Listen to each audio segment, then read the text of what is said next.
मित्रांनो, post office विभागाअंतर्गत 44,228 जागांसाठी भरती आलेली आहे आणि या भरती संदर्भात मुलांचे 9 ते 10 प्रश्न आहेत. या सर्व प्रश्नांची उत्तरे आजच्या व्हिडिओमध्ये मी तुम्हाला देणार आहे. अशाच प्रकारचे व्हिडिओ बघत राहण्यासाठी चॅनेलला नक्कीच सबस्क्राईब करा. फक्त 20% लोक आपल्याला सबस्क्राईब करतात आणि 80% लोक फक्त व्हिडिओ बघतात आणि आपल्याला सबस्क्राईब करत नाही. मित्रांनो, विनंती सर्वांना आहे, नक्की सबस्क्राईब करा. तुमचा कोणताही डाऊट राहणार नाही आपले व्हिडिओ बघितल्याच्या नंतर. आता सर्वात जो पहिला प्रश्न आहे मुलांचा, आपण दुसऱ्या राज्यामध्ये फॉर्म भरू शकत आहेत की? तर मित्रांनो, याचं उत्तर आहे होय. तुम्ही कोणत्याही राज्यामध्ये भरू शकता. फक्त तेथील लँग्वेज, तेथील भाषा तुम्हाला येणे गरजेचे आहे. समजा बघू शकता, तुम्ही जर जम्मू काश्मीरमध्ये जर फॉर्म भरला, तुम्हाला हिंदी आणि उर्दू येणे गरजेचे आहे. जर गुजरातमध्ये भरला तर गुजराती येणे गरजेचे आहे. प्रत्येक राज्याची भाषा या ठिकाणी वेगवेगळी आहे. तुम्ही स्क्रीनवरती बघू शकता. त्याप्रमाणे भरू शकतात. आता दुसरा प्रश्न आहे की महाराष्ट्रामध्ये एकूण किती जागा आहेत? तर बघू शकता 17वा क्रमांक आणि 18वा क्रमांक महाराष्ट्रासाठी आहे. एका बॉक्समध्ये बघू शकता 3083 जागा आहेत आणि येथे 87 जागा आहे.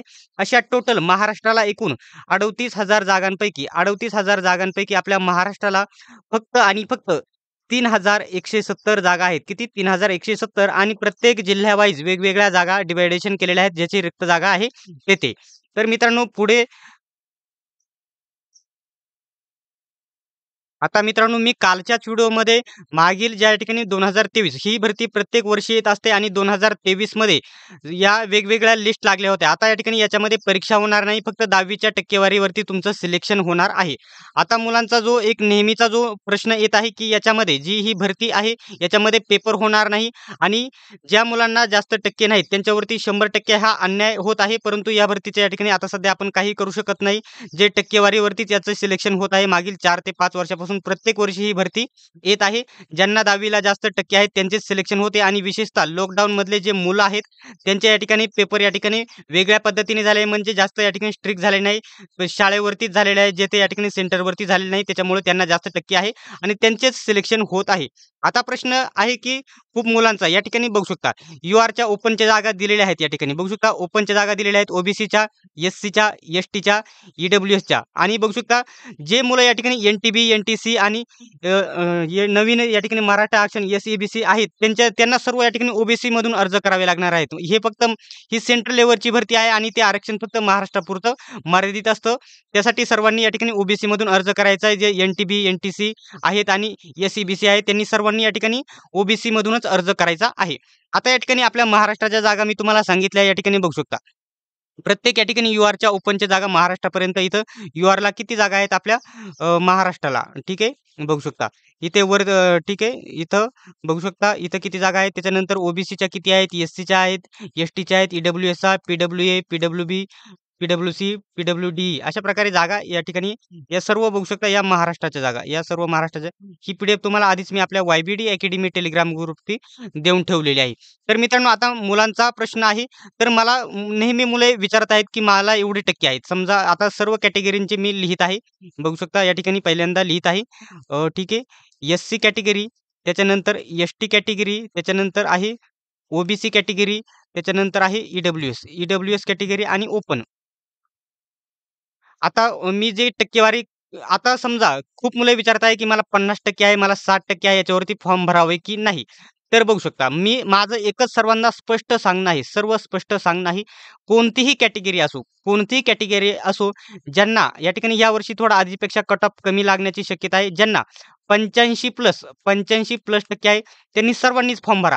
आणि दुसरा या ठिकाणी जो म्हणणे आहे मला एवढे टक्के आहे, मला 50% आहे, फॉर्म भरू का नको, ज्यांच्यासाठी मी तुम्हाला सांगणार आहे, आतापर्यंत या ठिकाणी कोणत्याच कॅटेगरीचा कट ऑफ 85च्या खाली आलेला नाही. सर्व कट ऑफ या ठिकाणी 90+ गेलेले आहेत. सर्व कट ऑफ 90+च गेलेले आहे आणि यावर्षी देखील तसेच होणार आहे. 85च्या खाली जास्त कट ऑफ येणार नाही. परंतु तरी देखील खूप मुलांचा प्रश्न आहे याच्यावरती. समजा याच्यावरती अट नाही की मला 85% पाहिजे, मला 90% आहे पाहिजे तरच फॉर्म भरू शकतो. जर तुम्हाला 35% असेल तरी तुम्ही फॉर्म भरू शकता, 40 असेल तरी देखील तुम्ही फॉर्म भरू शकता. फक्त मेरिटमध्ये नाव न येण्याची शक्यता दाट आहे, कारण टक्केवारी जास्त आहे मुलांना, त्याच्यामुळे कट ऑफ या ठिकाणी जास्त लागत असतो.